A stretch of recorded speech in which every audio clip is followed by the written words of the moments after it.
Amidst the rugged trails, where dust danced in the breeze and six-shooters told their tales, where shadows whispered secrets and legends were carved in the pale light of the setting sun, behold the Wild West like you've never seen it. This ain't no tale for the faint of heart. We're taking you deep into the heart of the mainland that defined an era. Lawlessness reigns supreme, like the ceaseless tumbleweeds rolling across the unforgiving, arid landscape. Picture, if you will, a realm where the rule of law was a mere whisper, drowned out by the thunderous pursuit of personal gain and the relentless struggle for survival. In this dangerous domain, formal law enforcement agencies and officers were rarer than a nugget of gold in a barren creek. This very concept of justice was as elusive as a mirage on the scorching desert horizon. It was here, in this lawless frontier, that men found themselves thrust into the crucible of chaos, forced to take matters into their own hands to forge a semblance of order. But amidst this lawless maelstrom, there emerged a figure, a beacon of hope in the shadowy abyss. Wyatt Earp, a name that would come to define justice in the Wild West, found himself at the center of a storm brewing on the horizon. Imagine the weight of responsibility on their shoulders as they walked the fine line between lawman and avenger, striving to keep the flames of anarchy at bay. Each day brought the promise of lawlessness, and each dusk bore witness to their unwavering resolve in the face of rampant disorder. Little did he know that the gunfight at the OK Corral, a showdown as legendary as the very West itself, loomed ominously, threatening to alter the course of his life and the fate of a town. Stay with us as we delve deep into the heart of this dramatic saga, where bullets and emotions will fly in a climactic showdown that will leave you on the edge of your seat. Wyatt Earp was born on March 19, 1848, in Monmouth, Illinois, as the third of 5 children in the Earp family. His parents were Nicholas Porter Earp, a farmer and a cooper, and Virginia Ann Cooksey Earp. Wyatt had 4 brothers, Virgil, Morgan, James, and Warren, as well as 3 sisters. Several of his brothers would go on to play significant roles in his life and law enforcement career. Wyatt Earp came of age during the tumultuous years of the American Civil War. He spent some time working as a teamster and farmer, and like many young men of his era, he likely felt the ripple effects of the conflict. Wyatt had multiple marriages during his life. His first wife, Urilla Sutherland, tragically died of typhoid fever shortly after their marriage in 1870. This loss had a profound impact on Wyatt. Wyatt Earp's law enforcement career began in his early adulthood. He served as a lawman in various roles, often working alongside his older brother Virgil. Their law enforcement careers took them to towns like Wichita and Dodge City, Kansas, where they faced the challenges of maintaining order in unruly frontier communities. Dodge City, aptly nicknamed the wickedest little city in America, was a microcosm of the Wild West lawlessness and audacity. Nestled along the Santa Fe Trail in southwestern Kansas, this frontier town emerged as a bustling hub for cattle drives and westward expansion during the late 19th century. Its reputation for being wicked stemmed from a potent mix of factors that defined the life of this iconic Wild West town. Dodge City's strategic location along the Santa Fe Trail and its proximity to the Texas cattle ranches made it a vital link in the cattle trade.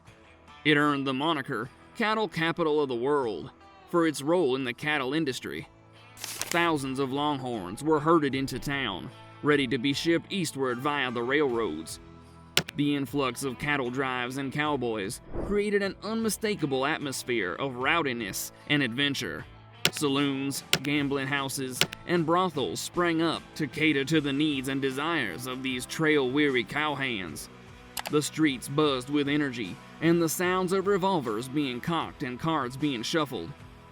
Dodge City faced significant challenges in maintaining law and order. With a transient population of rowdy cowboys and drifters, conflict often escalated into violence.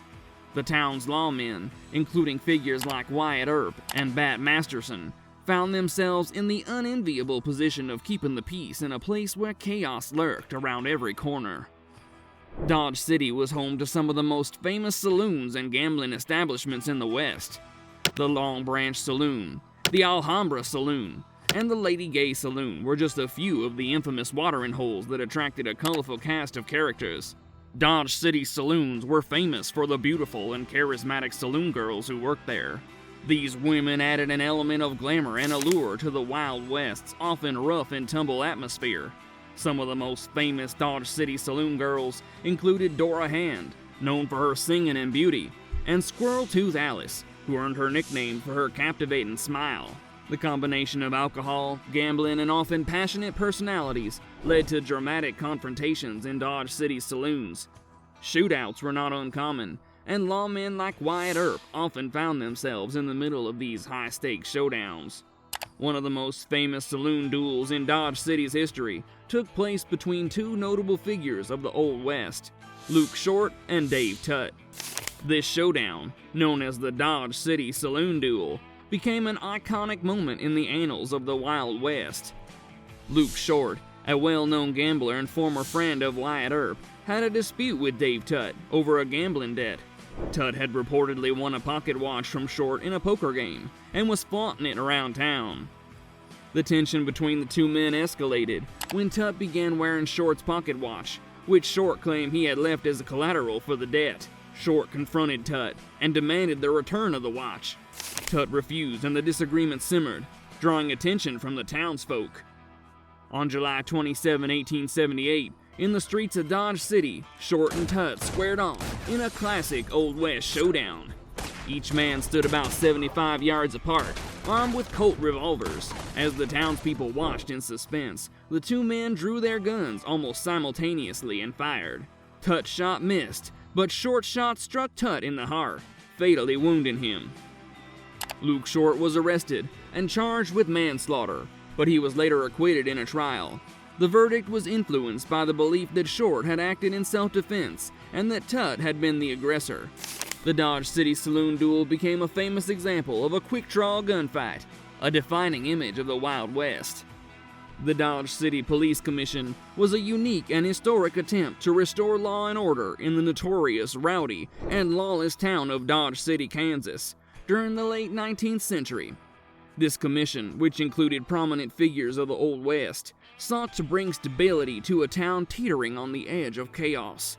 Dodge City had earned its reputation as one of the wildest and most lawless frontier towns in the American West. The constant influx of cowboys, gamblers, outlaws, and adventurers had created an environment of rampant lawlessness. Shootouts, brawls, and disputes were common occurrences on the town's dusty streets. In the summer of 1883, recognizing the need to address the town's escalating violence, a group of influential citizens and lawmen came together to form the Dodge City Peace Commission.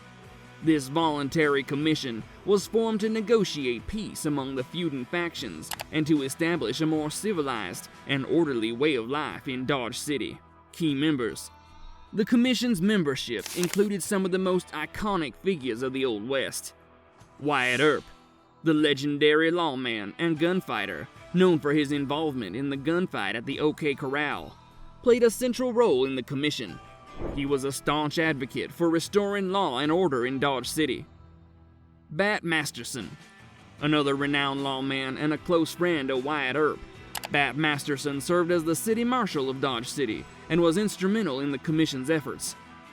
Bill Tilghman, a respected lawman with a reputation for fairness, joined the commission to help mediate disputes and enforce the law.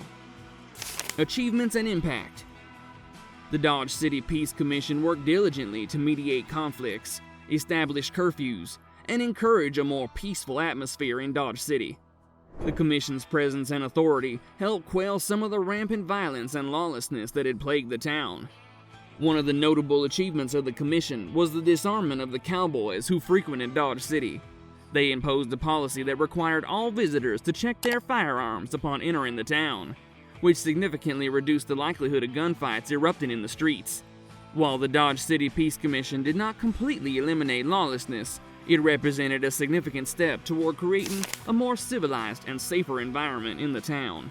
It demonstrated the power of cooperation among influential figures of the Old West in their efforts to bring order to even the wildest of frontier towns. The Commission's legacy endures as a testament to the determination of its members to maintain peace and uphold the rule of law in the face of the Wild West's turbulent and unruly conditions. As Wyatt Earp's journey through the Wild West continued, his path eventually led him to the iconic town of Tombstone, Arizona. It was here, against the backdrop of dusty streets and smoky saloons, that he would become embroiled in one of the most famous and dramatic events of the Old West, the gunfight at the OK Corral. In the early 1880s, Wyatt Earp, along with his brothers Virgil and Morgan, arrived in Tombstone. Tombstone was a burgeoning mining town, known for its silver deposits and the wealth they promised. The Earp brothers, like many others, were drawn to the opportunities that the town presented, both in terms of law enforcement and economic gain. Tombstone was a town marked by similar tensions. The thriving mining industry brought wealth and prosperity, but it also attracted a rough and volatile crowd. Clashes between lawmen and outlaw factions were becoming increasingly frequent, and the town was on the brink of an explosive confrontation. Wyatt Earp took the role of town marshal, while his brother Virgil became deputy marshal. Together with their friend Doc Holliday, a dentist turned gambler with a quick trigger finger, they sought to bring a semblance of order to Tombstone. Earp and Holliday became friends on the Texas gambling circuit in the late 1870s. The friendship between Wyatt Earp and Doc Holliday was an unlikely alliance that grew out of shared circumstances and a mutual understanding of the volatile and lawless nature of the Wild West. Wyatt Earp and John Henry Doc Holliday first crossed paths in Dodge City, Kansas, in the early 1870s.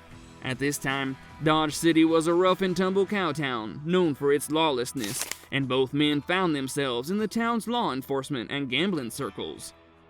In 1872, Doc Holliday was diagnosed with tuberculosis, and doctors recommended he move to a drier climate.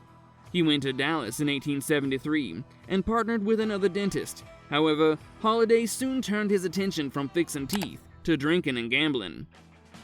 Earp and Holliday became friends on the Texas gambling circuit in the late 1870s. Wyatt Earp was working as a lawman in Dodge City, serving as an assistant city marshal alongside his brother Virgil Earp. Wyatt had a reputation for his commitment to enforcing the law and maintaining order, even in a town as unruly as Dodge City. Doc Holliday, on the other hand, was not a lawman, but rather a professional gambler and a dentist by trade. He was also known for his quick temper and his skill with a firearm.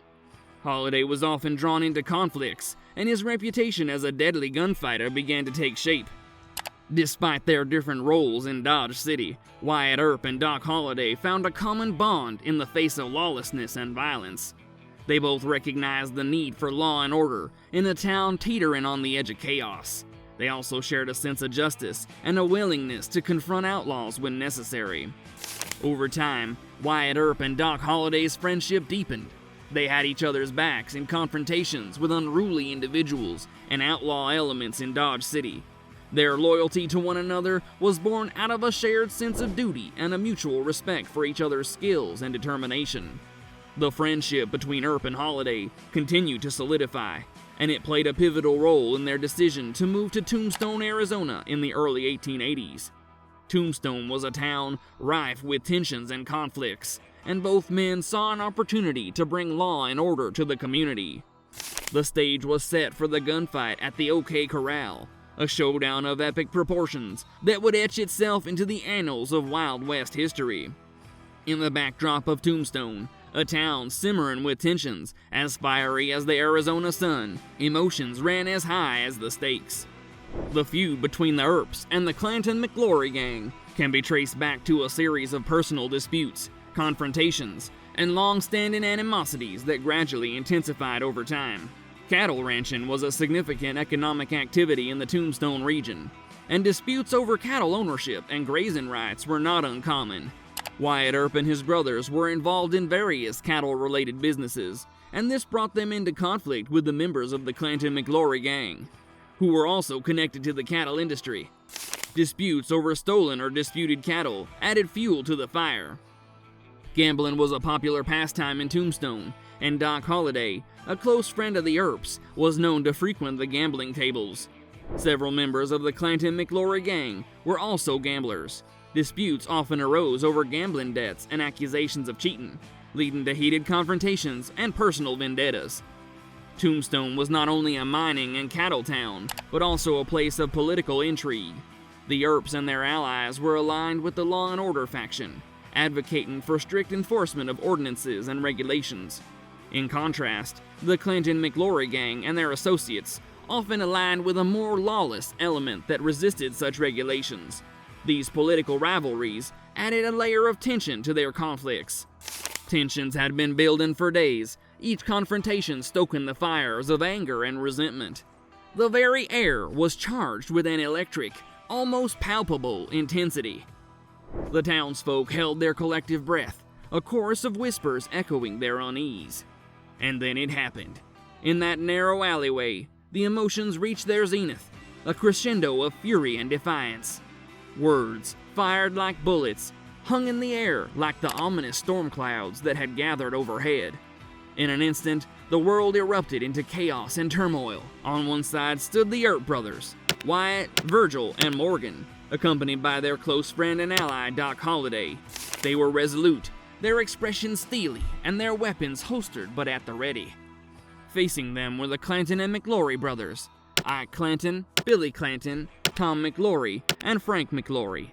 Their demeanor was defiant, their eyes aflame with anger, and their firearms were conspicuously strapped to their hips, in violation to the town's ordinance. The townsfolk watched, hearts in their throats, as the world seemed to hold its breath. Wyatt Earp, serving as the town marshal, was resolute in his intent to enforce the law. Virgil Earp, the deputy marshal, called for the Clanton McLaury gang to surrender their weapons. Words were exchanged, terse and laden with anger.